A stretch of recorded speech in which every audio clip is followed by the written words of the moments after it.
Zdravím lidi, vítejte u dalšího vědeckého kladiva. Naší téma je, co je velký třesk. Velký třesk je věc, o které se většina lidí učí už na základní škole, ale ve většině případů se akorát řekne, že velkým třeskem začal vesmír a potom jsme tady měli tohle. Což je docela neuspokojící způsob vysvětlení. Mnoho lidí si představuje velký třesk přesně tak, jak se jmenuje, což je velký výbuch. Je to nějaký výbuch, který rozházel víceméně všechny naše planety a hvězdy a všechny tyhle ty věci kolem. Což ovšem není pravda. Problém je ten, že při velkém třesku vlastně vznikl prostor tak, jak ho známe. Ne, že by předtím prostor nebyl, spíš jde o to, že prostor existoval v nekonečně malém měřítku. My si prostor můžeme představit takhle. Tady jsme my a takhle se rozpíná prostor. Ovšem sranda je ta, že na začátku to vypadalo spíš takhle. Prostor byl nekonečně malej. Byl neuvěřitelně malý. A potom, co nastalo, nebyl výbuch. Byla to víceméně expanze prostoru. Bylo to, když se prostor začal rozpínat. Samozřejmě tohle je velice těžké si představit, protože si můžete říkat, kam se prostor rozpínal. Do prostoru? No samozřejmě, že ne, protože prostor je to, co právě rozpínáme. Ale jde o to, že my o prostoru neuvažujeme většinou jako o nějaké věci. My uvažujeme o prostoru jako věci, ve které jsou věci. Ovšem tohle je možná špatný způsob, jak o prostoru uvažovat. Jak víme o velkém třesku? No, začalo to vlastně u pana Hubbla.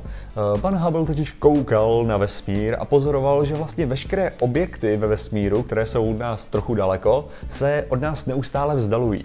A vzdalují se od nás docela rychle. Věci, které jsou relativně blízko, se vzdalují určitou rychlostí a věci, které jsou dvakrát tak daleko, se vzdalují dvojnásobnou rychlostí. No ale tohle znamená, že pokud se všechno vzdaluje od nás, tak všechno muselo být v jednu chvíli na jednom místě.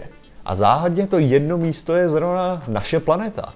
Zrovna my jsme středem vesmíru, což samo o sobě je samozřejmě absolutně směšné. Ale to je ta věc. Co když věci od nás neodlétají, ale prostor mezi námi všemi se zvětšuje? Pokud by se totiž prostor zvětšoval, tak jakýkoliv bod ve vesmíru bude vypadat, jako by byl středem vesmíru. Protože všechno se oddaluje od všeho. Tudíž jakýkoliv pozorovatel uvidí přesně tohle. Věci, které jsou takto daleko, se oddalují takhle, věci, které jsou dvakrát tak daleko, se oddalují dvakrát tak rychle. Je to jako nafukování balónku. Tady můžete vidět, že tady mám nakreslené tečky, no a ve chvíli, kdy já začnu balónek nafukovat,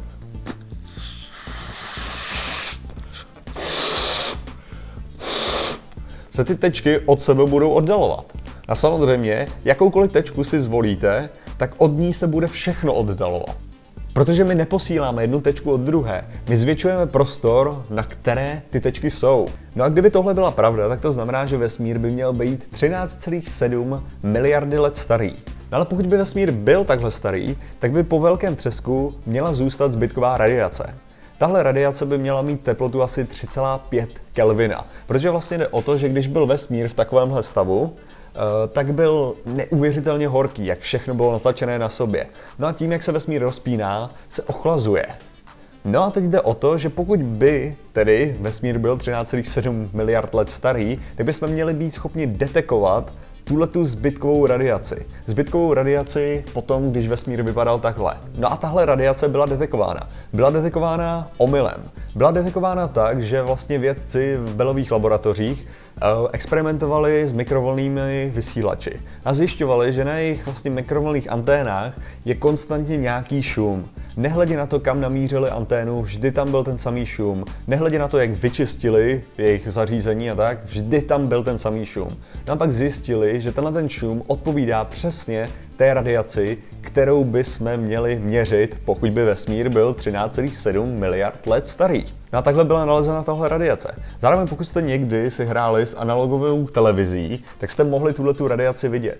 Protože 1% z toho šumu, které je v televizi, pokud nemáte naladěný žádný kanál, je právě zbytková radiace po velkém třesku. Když se kouknete do takovéhle šumící obrazovky, tak vlastně vidíte začátek vesmíru, což mně osobně přijde absolutně úžasný. Samozřejmě teorie velkého třesku je jenom o tom vlastně, co se dělo po začátku vesmíru. Všem není o tom, co se stalo před začátkem vesmíru, nebo jak vznikl vesmír jako takový. To je něco, co se momentálně stále zkoumá. Takže to je asi tak všechno, co jsem tohle chtěl říct. Pokud jste se naučili něco nového, tak prosím sdílejte tohle video. Zároveň mi můžete dávat návrhy na videa v komentářích. Zatím se mějte a čau.